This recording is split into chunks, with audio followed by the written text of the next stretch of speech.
લક્ષ્ય ન્યૂઝ, એક નજર, એક લક્ષ્ય. જામનગરમાં ચોમાસા પૂર્વે તંત્ર સજ્જ. દરેડ ખાતે મેયર સહિત પદાધિકારીઓએ કરી સ્થળ મુલાકાત. જામનગર શહેરમાં આગામી ચોમાસાની ઋતુને ધ્યાનમાં રાખીને વરસાદી પાણીના નિકાલ અને નાગરિકોને મુશ્કેલી ન પડે તે માટે મહાનગરપાલિકા દ્વારા પૂર્વ તૈયારીઓ શરૂ કરવામાં આવી છે. આ અંતર્ગત જામનગરની ભાંગોળે આવેલા દરેક ગામ નજીક ખોડિયાલ મંદિર પાસેના કેનાલ વિસ્તારની મુલાકાત મહાનગરપાલિકાના મેયર, ડેપ્યુટી મેયર, સ્ટેન્ડિંગ કમિટીના ચેરમેન સહિતના પદાધિકારીઓએ લીધી હતી. સ્થળ નિરીક્ષણ દરમિયાન વરસાદી પાણીના વહેણ, કેનાલની સ્થિતિ તેમજ નીચાણવાળા વિસ્તારોમાં પાણી ભરાવાની સંભાવનાઓ અંગે વિસ્તૃત સમીક્ષા કરવામાં આવી હતી.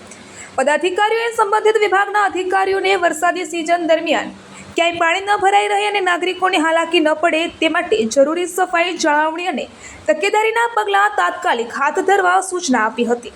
તેમણે ભારપૂર્વક જણાવ્યું હતું કે ચોમાસા દરમિયાન શહેરમાં જળબંબાકાર જેવી પરિસ્થિતિ સર્જાય નહીં તે માટે તંત્ર સંપૂર્ણ સતર્ક છે અને તમામ જરૂરી વ્યવસ્થાઓ સમયસર પૂર્ણ કરવામાં આવશે. સ્થળ મુલાકાત દરમિયાન અધિકારીઓ સાથે વિવિધ તકનીકી મુદ્દાઓ અંગે ચર્ચા કરી કામગીરીની પ્રગતિની પણ સમીક્ષા કરવામાં આવી હતી. રિપોર્ટર કેવલરાજ વાઢેર, દેવભૂમિ દ્વારકા.